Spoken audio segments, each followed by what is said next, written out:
Hello, my fellow Imagineers, and welcome to the Imaginarium, your source for Lorcana news and deck building. I am your host, Knive. Please make sure to like and subscribe if you like my content. Also make sure to comment which characters you're excited to see as cards. For those who are new to Lorcana, it is a trading card game created by a partnership of Disney and Ravensburger. We still don't have all the information like how to play or any of the rules, or how to win, but we do have 7 cards that were revealed to us at D23 Expo last week. So we're going to look at those cards now and do some theory crafting and see what we can learn about the game. So our first card is going to be Captain Hook, Forceful Duelist.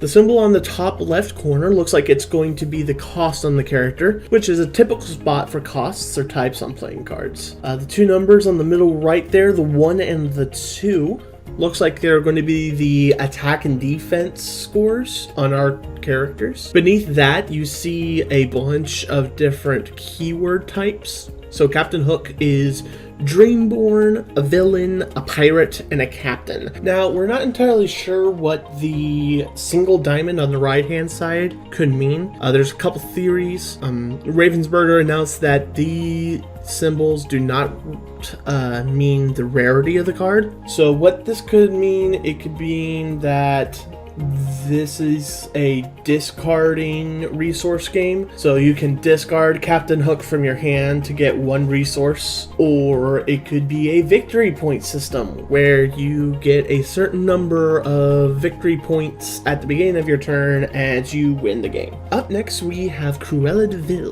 a 1/3 Storyborn villain with 2 resources as a cost, has 1 diamond in the right hand, and is green. She has the ability You'll Be Sorry. When this character is challenged and banished, you may return chosen character to their player's hand. So I like this. This gives me the idea that we're going to have a lot of characters that are going to be challenged a lot and then banished, and once she does, she returns a character to the player's hand, which affects a lot of tempo, slows down the game, and is kind of a punishment for taking her out. Our third card is Elsa, Snow Queen, a 2/3 Dreamborn Hero Queen Sorcerer for 3. Her colors are purple, and she creates 1 diamond, and she has freeze. And we have this new symbol that looks kind of like the tap symbol in Magic the Gathering. So we're thinking it's doing the same thing where you activate Elsa's ability and she can only do it once a turn cycle, and what hers does is exerts chosen opposing character. So I'm thinking exert is what Lorcana is going to call their kind of once per turn action thing. So what this does is Elsa comes in and she can either challenge an opposing character, or she can exert herself to exert an opposing character. So you can play Elsa and she could be your 3rd or 4th best character, and you're just constantly freezing your opponent's best character. Our next card is Mickey Mouse, the brave little Tailor. He is a 5/5 Dreamborn hero that costs 8 resources, is red, and it has evasive. So evasive looks to be a consistent ability that'll be on multiple cards. Evasive characters can only be challenged by other creatures that have evasive. So if you have an Elsa, you can't challenge Mickey Mouse because he's evasive too quick. You can use Elsa to exert Mickey, and if say challenging exerts a character, you can use your Elsa to exert Mickey, and then Mickey won't be able to challenge another one of your creatures. And that would be good because Mickey Mouse so far is the biggest creature we've seen. He's a 5/5. He costs 8 resources, which is a lot depending on how we're getting resources. If it's 1 resource a turn, that is incredibly slow, and that's probably not what it is, but it could be.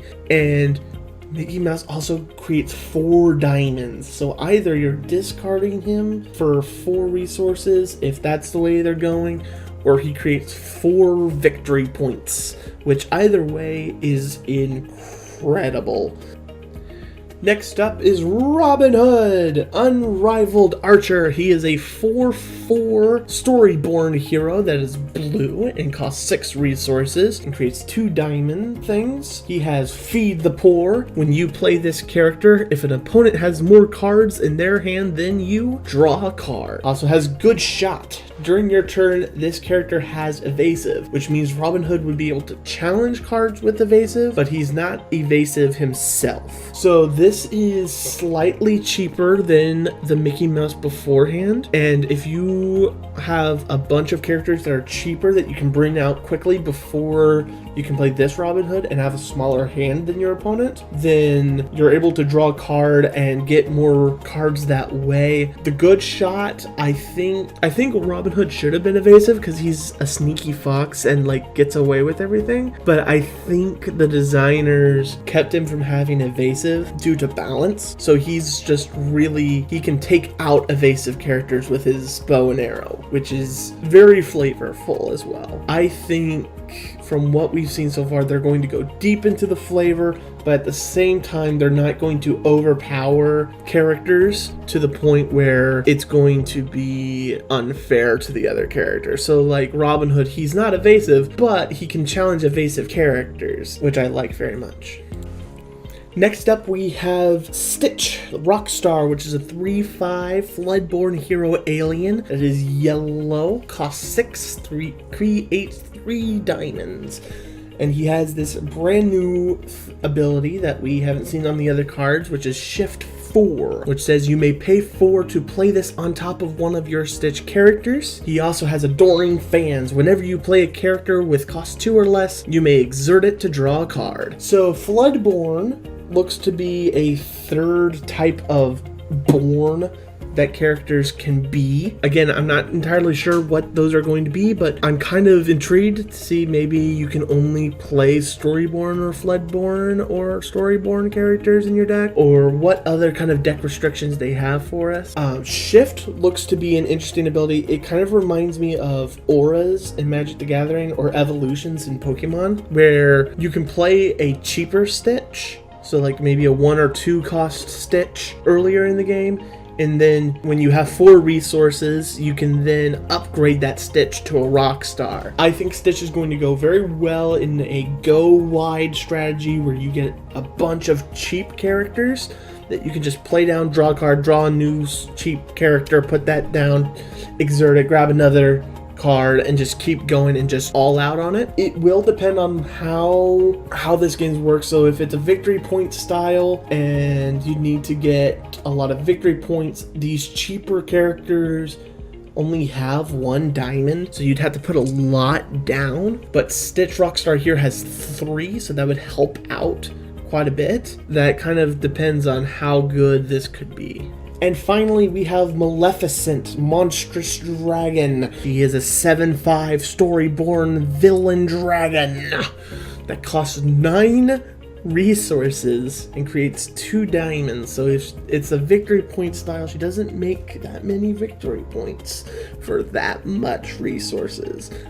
But she has Dragonfire, which says when you play this character, you may banish chosen opposing character. This is going to be a good card depending on how our resources work. So if you're getting only 1 resource a turn, this will take forever to get out. But if we get, 2 or 3 resources a turn, or I would probably say 2, because 3 would be way too fast. You can put her down and destroy or banish, because words like destroy are not G-rated enough for Disney.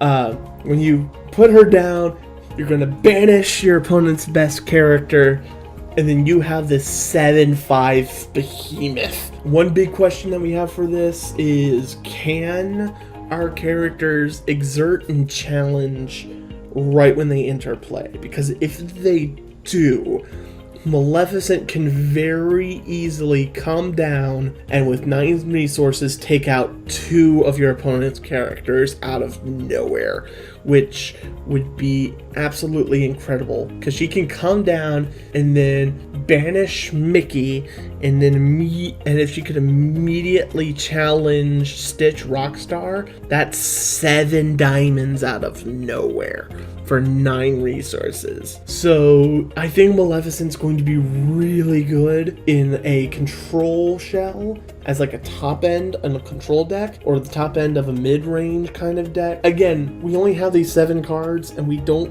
really know the rules and how to win and how to play. So we're kind of theory crafting at this point.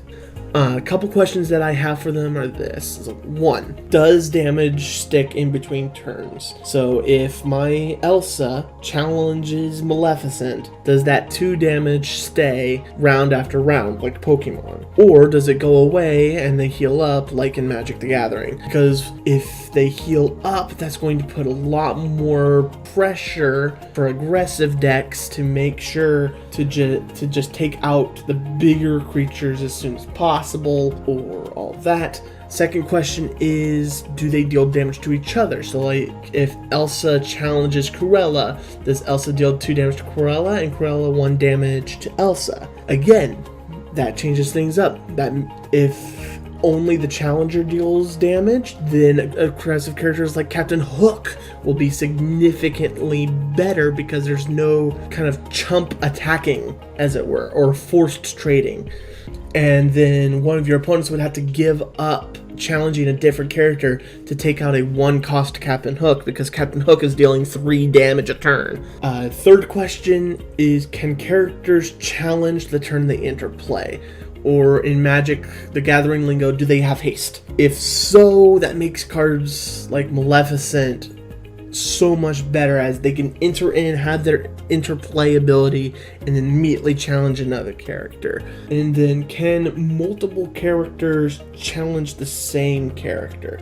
So like, can Captain Hook and Elsa both challenge Maleficent together on the same turn and just take out Maleficent in 1 turn? Or can you only use 1 character to challenge another character, and once that challenge kind of goes through, those 2 are kind of put to the side for the rest of the turn? Again, this would make bigger toughness characters a lot better, as they would need to use multiple resources. If they don't let multiple characters challenge the same opposing character, I think damage would have to stay turn after turn, or else there is no possible way that you're going to be able to take out these higher toughness characters without having a Maleficent or maybe a future card. And finally, if we are going to have a certain number of victory points to win, how many? It should be a nice round number. So based on what I can see, I'm thinking it's probably going to be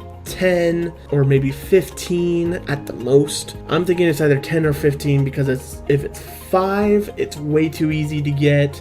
Yet if it's 20, that's going to take forever. And that's even if these diamond things are actually victory points in any way, shape, or form. But that is all I have for you today.